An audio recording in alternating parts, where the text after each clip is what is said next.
क्या आप जानते हैं कि आधुनिक हिंदी का कबीर किसे कहा जाता है? क्या आप जानते हैं कि आधुनिक हिंदी का तुलसी किसे कहा जाता है?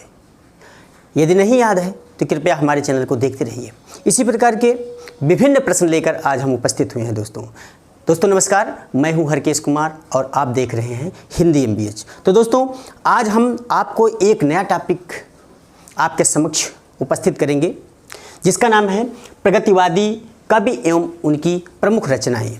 तो दोस्तों UGC नेट हो, चाहे TGT हो, चाहे PGT हो, KBS हो, NBS हो या फिर कोई एंट्रेंस एग्ज़ाम हो जिसमें हिंदी आती है दोस्तों, इसमें से प्रश्न अवश्य ही आते हैं। आज हम बड़ा ही महत्वपूर्ण टॉपिक लेकर आपके समक्ष उपस्थित हुए हैं। देखिए दोस्तों, सबसे पहले यदि हम बात कर लें दोस्तों प्रगतिवादी कवि एवं रचनाओं में, तो सबसे पहले हम बात करेंगे प्रगतिवादी काव्यधारा के प्रमुख कवि में, जिनका नाम है केदारनाथ अग्रवाल। दोस्तों आज हम विभिन्न प्रकार के प्रश्नों पर चर्चा करेंगे। नाम है केदारनाथ अग्रवाल। केदारनाथ अग्रवाल, केदारनाथ अग्रवाल। तो दोस्तों केदारनाथ अग्रवाल की बात कर लें, अभी हम आपके समस्त प्रश्नों का उत्तर देंगे। केदारनाथ अग्रवाल का जन्म सबसे पहले देख लेते हैं। केदारनाथ अग्रवाल का जन्म 1911 में होता है। कब दोस्तों?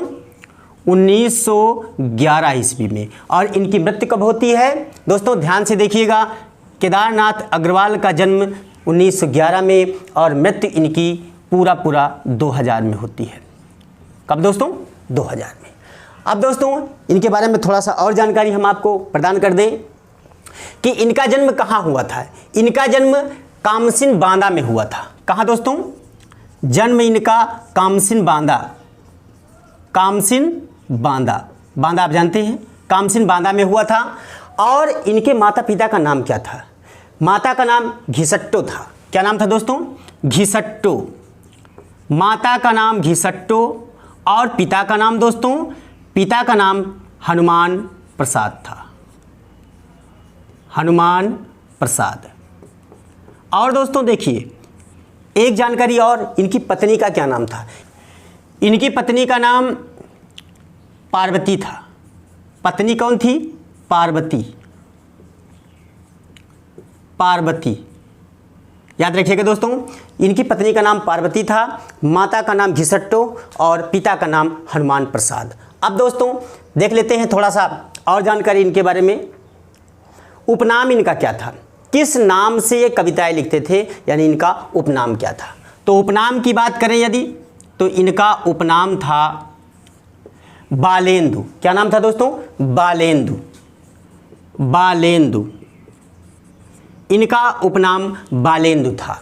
और दोस्तों ये बालेंदु उपनाम तभी लिखते थे अपना जब वे ब्रजभाषा में रचनाएं लिखते थे। कौन भाषा में दोस्तों? ब्रजभाषा में। ब्रजभाषा में। ब्रजभाषा में जब ये रचना लिखते थे तो अपना नाम बालेंद्र लिखते थे। और वह ब्रजभाषा में कौन कौन से छंद में लिखते थे दोस्तों? सवैया और कवित्त। सवैया और कवित्त। सवैया और कवित्त। ध्यान दीजिएगा दोस्तों, बड़ा ही महत्वपूर्ण टॉपिक होने वाला है। समस्त केदारनाथ अग्रवाल जैसे प्रगतिवादी कवियों की समस्त रचनाओं पर हम आज चर्चा करेंगे दोस्तों। और आपको हम विश्वास दिलाते हैं कि इन्हीं में से प्रश्न UGC नेट हो, चाहे TGT हो, चाहे PGT हो, KBS हो, NBS हो या फिर हायर एजुकेशन का कोई पेपर हो, अगर हिंदी पूछी जाती है तो इनमें से अवश्य ही प्रश्न उठाए जाते हैं। ये दावे के साथ हम कह रहे हैं। इसके पश्चात हम बात करेंगे इनकी कुछ रचनाओं पर। इनकी रचनाएँ महत्वपूर्ण हैं और सबसे पहली रचना कौन सी है देख लेते हैं। रचनाएँ लिखते हैं। रचनाएँ दोस्तों क्रम से मिलाने के लिए, काल क्रम मिलाने के लिए इनकी रचनाओं से अवश्य ही आया करता है दोस्तों। तो देख लेते हैं सबसे पहली रचना। इनकी पहली रचना है युग की गंगा।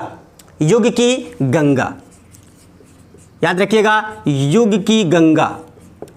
किसकी गंगा? युग की गंगा। कब प्रकाशित होती दोस्तों? 1947 में। 1947 में ये प्रकाशित हुई थी। और युग की गंगा के पश्चात इसको याद अवश्य रखिए, क्योंकि कभी कभी पूछता है कि केदारनाथ अग्रवाल का पहला कविता संग्रह बताइए या काव्य संग्रह बताइए या पहली रचना बताइए, इस प्रकार से प्रश्न पूछेगा। दूसरी रचना की बात करें हम, दूसरी रचना की बात करें तो आपको बता दें कि लोक और आलोक, लोक और आलोक, लोक और आलोक, लोक और आलोक, लोक और आलोक। दोस्तों लोक और आलोक 1957 में प्रकाशित हुआ था, 1957। अब दोस्तों इसके पश्चात इनकी कौन सी रचना है हम बात कर लें तो फूल नहीं रंग बोलते हैं, फूल नहीं रंग बोलते हैं। कौन सी रचना दोस्तों? फूल नहीं रंग बोलते हैं। क्या बोलते हैं? फूल नहीं रंग बोलते हैं, फूल नहीं रंग बोलते हैं, फूल नहीं रंग बोलते हैं।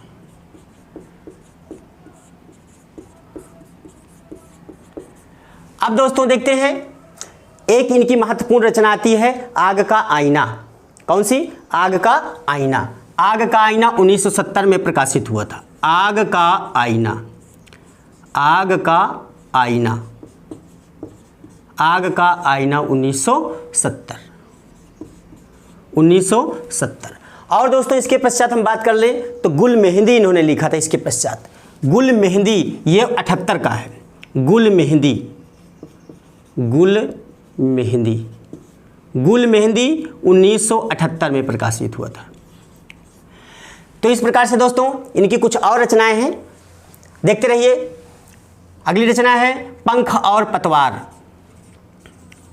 पंख और पतवार, पंख और पतवार दोस्तों कब प्रकाशित हुआ था?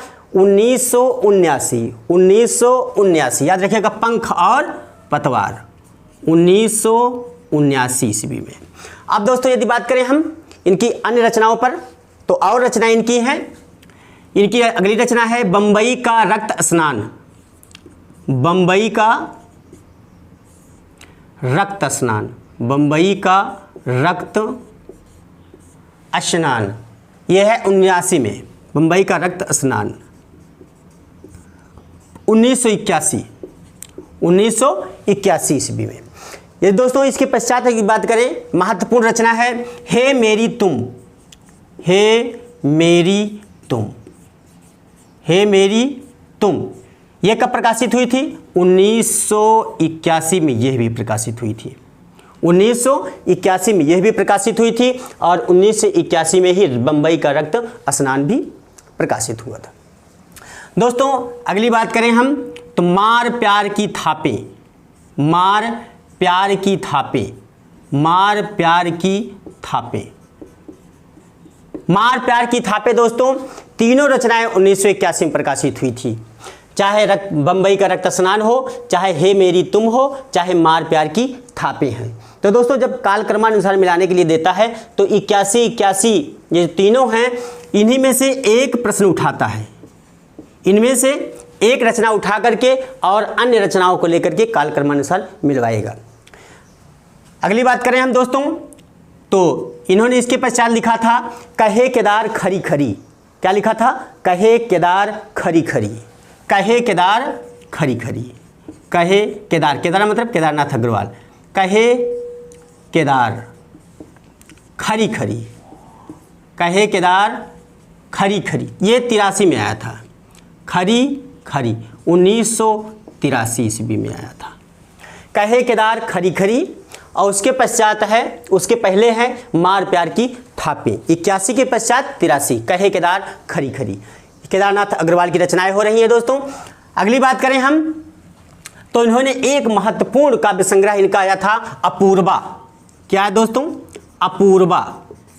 अपूर्वा कब प्रकाशित हुआ था? यह 1984 में प्रकाशित हुआ था। कब दोस्तों? 1984, 1984 ईस्वी में अपूर्वा आया था। 83 में कहे केदार खरी खरी, अपूर्वा 1984। इसके पश्चात दोस्तों आत्मगंध एक रचना इनकी आती है 1988 में। आत्मगंध, आत्मगंध, आत्मगंध 1988 में आती है। आत्मगंध 1988 ईस्वी में प्रकाशित होती है। इसके पश्चात दोस्तों यदि हम बात करें तो खुली आंखें खुले डैने, खुली आंखें खुले डैने, खुली आंखें और खुले डैने, खुली आंखें खुले डैने दोस्तों ये 1993 में प्रकाशित हुई थी। खुली आंखें खुले डैने। अब दोस्तों इसके पश्चात खुली आंखें खुले डैने के पश्चात जो 1993 में प्रकाशित हुआ, इसके पश्चात एक काव्य संग्रह और आता है जिसका नाम है बसंत में हुई प्रसन्न पृथ्वी, बसंत में हुई प्रसन्न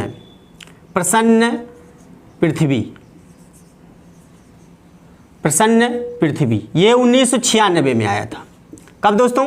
1996 ईस्वी में।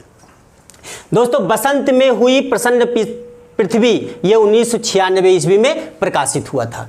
यदि हम बात करें इसके पश्चात एक अगला कवि आता है जो महत्वपूर्ण रचनाएं लिखने वाला है और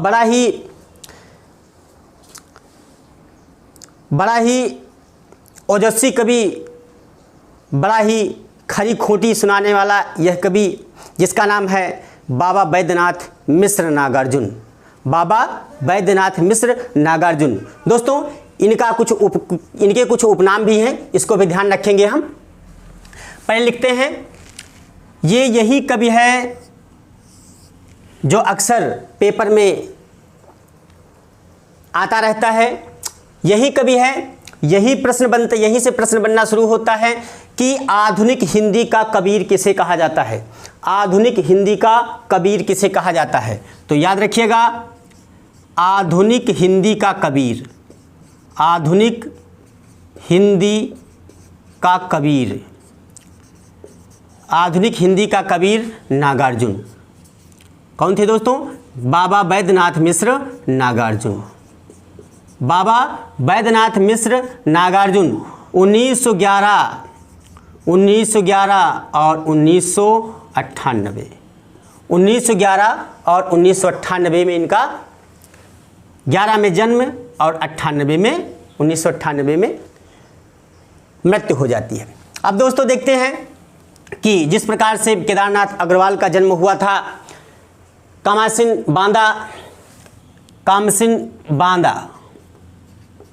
बांदा में हुआ, उसी प्रकार से आधुनिक हिंदी के कबीर कहे जाने वाले नागार्जुन जी का जन्म तरौनी दरभंगा में हुआ था। कहाँ हुआ था? तरौनी दरभंगा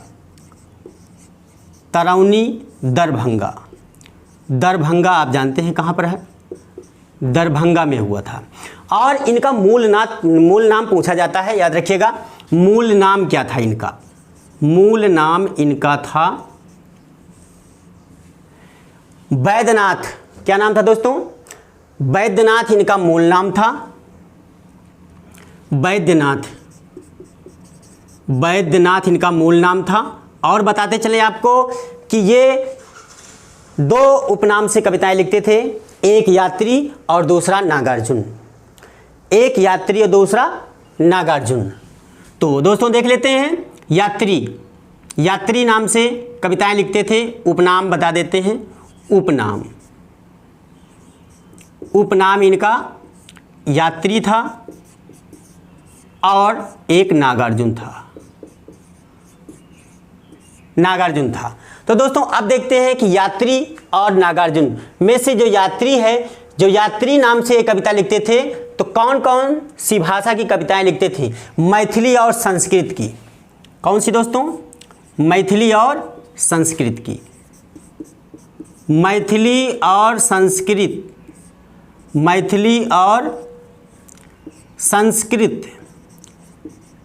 में जब ये रचनाएं लिखते थे तो यात्री के उपनाम से लिखते थे। किस नाम से? यात्री के उपनाम से मैथिली और संस्कृत भाषा में कविताएं लिखा करते थे। अब दोस्तों थोड़ा सा और जानकारी इनके बारे में हम आपको प्रदान कर दें कि इनके माता पिता का क्या नाम था। जिस प्रकार से केदारनाथ अग्रवाल के माता पिता का नाम आपने देखा कि घिसट्टू हनुमान प्रसाद, पत्नी का नाम पार्वती था। तो इनके माता पिता का नाम क्या था?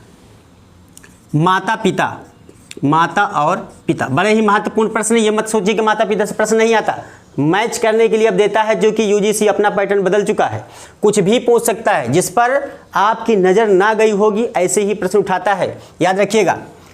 माता का नाम उमा देवी था, उमा देवी, और इनके पिता का नाम गोकुल मिश्र था। क्या था दोस्तों? गोकुल मिश्र।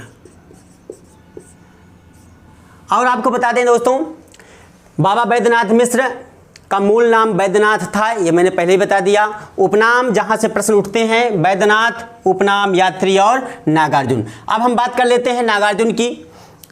जो कुछ आवश्यक बातें यहाँ पर करनी है कि नागार्जुन की जो खड़ी बोली की कौन सी रचना थी, खड़ी बोली की रचना, तो देख लेते हैं।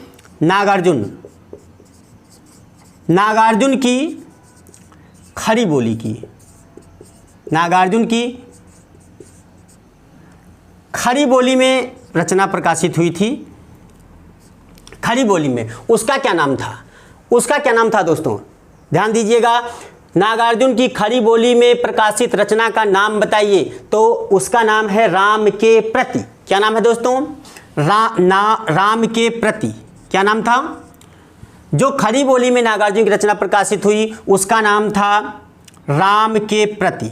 राम के प्रति, ये प्रथम रचना है खड़ी बोली की, राम के प्रति। याद रखिएगा, नागार्जुन जी की खड़ी बोली में प्रकाशित प्रथम रचना कौन सी है? राम के प्रति। और आपको बता दें राम के प्रति कहाँ पर, कैसे, किस प्रकार से प्रकाशित हुई थी, ये भी बता दें आपको हम। तो राम के प्रति ये रचना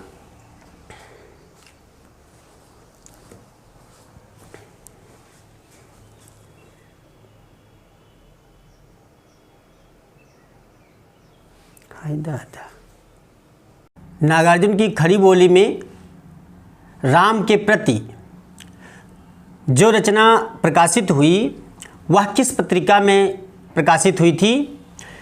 हम आपको बता देते हैं, ये 1935 ईस्वी में 1935 ईस्वी में लाहौर से निकलने वाली, लाहौर से निकलने वाली एक साप्ताहिक पत्रिका थी। साप्ताहिक थी, याद रखिएगा, साप्ताहिक पत्रिका थी जिसका नाम था विश्वबंधु। क्या नाम था? विश्वबंधु। विश्वबंधु यह एक ऐसी पत्रिका थी जिसमें नागार्जुन जी की खड़ी बोली में राम के प्रति रचना प्रकाशित हुई थी, राम के प्रति प्रकाशित हुई थी। दोस्तों अब हम देख लेते हैं नागार्जुन के कुछ काव्य संग्रह। नंबर एक युगधारा। नंबर एक युगधारा नागार्जुन जी की महत्वपूर्ण रचना है। इसके पहले आपको हम एक चीज़ बता देते हैं, जिस प्रकार से आधुनिक हिंदी का कबीर नागार्जुन को कहा जाता है, जिनका जन्म 1911 में हुआ था, उसी प्रकार से आधुनिक हिंदी का तुलसी किसे कहा जाता है? आधुनिक हिंदी का तुलसी कहा जाता है, आपको बता देते हैं, जिसका नाम है मैथिली शरण गुप्त। क्या नाम है? मैथिली शरण गुप्त। याद रखिएगा, बड़ा ही महत्वपूर्ण प्रश्न है, खासकर इंटरव्यू वगैरह में बहुत अच्छे से पूछा जाता है। तो दोस्तों आप देख लेते हैं इनका काव्य संग्रह। नंबर एक है युगधारा। ये 1953 में प्रकाशित हुई थी, 1953 ईस्वी में। अब दूसरी रचना की बात कर लें तो है सतरंगे पंखों वाली। कौन है? सतरंगे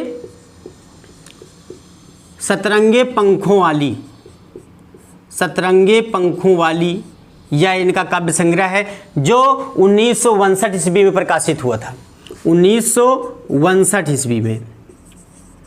अब दोस्तों हम देखते हैं तीसरी रचना इनकी है। तीसरी रचना है प्यासी पथराई आँखें। याद रखिएगा, बड़ी ही महत्वपूर्ण रचना रही है, प्यासी पथराई आँखें। ये 1962 में प्रकाशित हुई थी, प्यासी पथराई आँखें, 1962 ईस्वी। अब हम आपको बता देते हैं जो चौथी रचना है वो भस्मांकुर है। भस्मांकुर है जो 1971 में प्रकाशित हुई थी। भस्मांकुर, भस्मांकुर,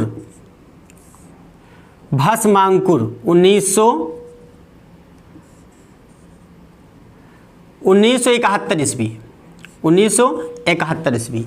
अब हम देखते हैं कि तालाब की मछलियाँ नागार्जुन जी का मुख्य काव्य संग्रह रहा है। 5वां है तालाब की मछलियाँ। तालाब की मछलियाँ, तालाब की मछलियाँ यह 1975 में प्रकाशित हुआ। 1975 में तालाब की मछलियाँ। अब इसके पश्चात भस्मांकुर, तालाब की मछलियाँ, भस्मांकुर 71 में, तालाब की मछलियाँ 1975 में। अब इनकी एक और महत्वपूर्ण रचना है, मैं आपको बता देता हूँ। उस रचना का नाम है खिचड़ी विप्लव हमने देखा। खिचड़ी कौन है दोस्तों? खिचड़ी विप्लव, विप्लव हमने देखा, हमने देखा। यह है दोस्तों 1980 की रचना है। महत्वपूर्ण रचना खिचड़ी विप्लव हमने देखा नागार्जुन जी की रचना है। अब दोस्तों इसके पश्चात हम देख लेते हैं 7वां काव्य संग्रह है तुमने कहा था। तुमने कहा था, तुमने कहा था। यह कब की है? 1980 ईस्वी की है। 1980 ईस्वी की यह रचना तुमने कहा था नागार्जुन जी की। अब इसके पश्चात हम बात कर लेते हैं हजार हजार बाहों वाली। यहीं से सीरियल मिलाने के लिए आता है। हजार हजार बाहों वाली, हजार हजार बाहों वाली, हजार हजार बाहों वाली। ये 1981 की रचना है, 1981। अब इसके पश्चात हम बता देते हैं आपको जो 9वीं रचना है, 9वां काव्य संग्रह है वो पुरानी जूतियों का कोरस है। पुरानी जूतियों का कोरस नागार्जुन जी का महत्वपूर्ण काव्य संग्रह रहा है। पुरानी जूतियों का कोरस, पुरानी जूतियों का कोरस, पुरानी जूतियों का कोरस नागार्जुन जी का ये 1983 में रहा, 1983 ईस्वी। अब दोस्तों हम आपको बता देते हैं एक महत्वपूर्ण बात नागार्जुन जी से संबंधित। नागार्जुन जी का जो भस्मांकुर है वो खंड काव्य है। क्या है? खंड काव्य है। नागार्जुन जी का जो भस्मांकुर है, भस्मांकुर अभी आपको मैंने बताया, भस्मांकुर यह एक खंड काव्य है। याद रखिएगा, खंड काव्य और प्रबंध काव्य ये इस प्रकार से प्रश्न आते हैं मिलाने के लिए। ये भस्मांकुर बरवे छंद में है। ये महत्वपूर्ण बात बता रहे हैं आपको, बरवे छंद में है। किस छंद में है? बरवे छंद में है। अब दोस्तों आपको एक आवश्यक बात और बता दें, पत्रहीन नग्नगाक्ष, पत्रहीन नग्नगाक्ष जो नागार्जुन जी की महत्वपूर्ण रचना है, इसको भी आप देखते चलिए, जिसमें 52 कविताएं संकलित हैं। पत्रहीन नग्नगाक्ष, पत्रहीन नग्नगाक्ष, नग्नगाक्ष, पत्रहीन नग्नगाक्ष यह मैथिली भाषा में रचित है दोस्तों। किस भाषा में? मैथिली भाषा में, मैथिली भाषा में रचित है। और इसमें कविताएं कितनी हैं? 52 कविताएं हैं। कितनी है दोस्तों? 52 कविताएं इसमें संकलित हैं, 52 कविताएं हैं। अब आपको बता देते हैं दोस्तों एक आवश्यक बात नागार्जुन जी से। एक ऐसा कोई आलोचक है जिसने नागार्जुन की कविता को नुक्कड़ कविता कहता है। उसका नाम क्या है? उसका नाम है दोस्तों बच्चन सिंह। क्या नाम है? बच्चन सिंह। बच्चन सिंह ने नागार्जुन की कविता को क्या कहा? सिंह ने नागार्जुन की कविता को क्या कहा? नागार्जुन की कविता को क्या कहा? नागार्जुन की कविता को क्या कहा उन्होंने? नुक्कड़ कविता कहा। क्या कहा दोस्तों? नुक्कड़ कविता, नुक्कड़ कविता कहा। क्या कहा? नुक्कड़ कविता कहा। ये नागार्जुन की कविता को नुक्कड़ कविता कहने वाले कौन आलोचक हैं? जिनका नाम है बच्चन सिंह। बच्चन सिंह अब आपको बता देते हैं नागार्जुन जी की अन्य कविताएं। अन्य कविताएं भी इन्होंने लिखा है, इनसे थोड़ा सा हट करके अब हम नागार्जुन जी की अन्य कविताएं देख लेते हैं, जिनमें से महत्वपूर्ण कविताएं बादल को घिरते देखा है। बादल को घिरते देखा है। बादल को घिरते देखा है। बादल को घिरते देखा है। बादल को घिरते देखा है। और इनकी दूसरी रचना जो महत्वपूर्ण है वो है पाषाणी। वो है पाषाणी। और दोस्तों इनकी एक और महत्वपूर्ण रचना है सिंदूर तिलकित भाल। कौन है? सिंदूर तिलकित भाल। सिंदूर तिलकित भाल। तिलकित भाल। सिंदूर तिलकित भाल। और एक रचना तुम्हारी दंतुरित मुस्कान है। तुम्हारी दंतुरित मुस्कान। तुम्हारी दंतुरित मुस्कान। मुस्कान।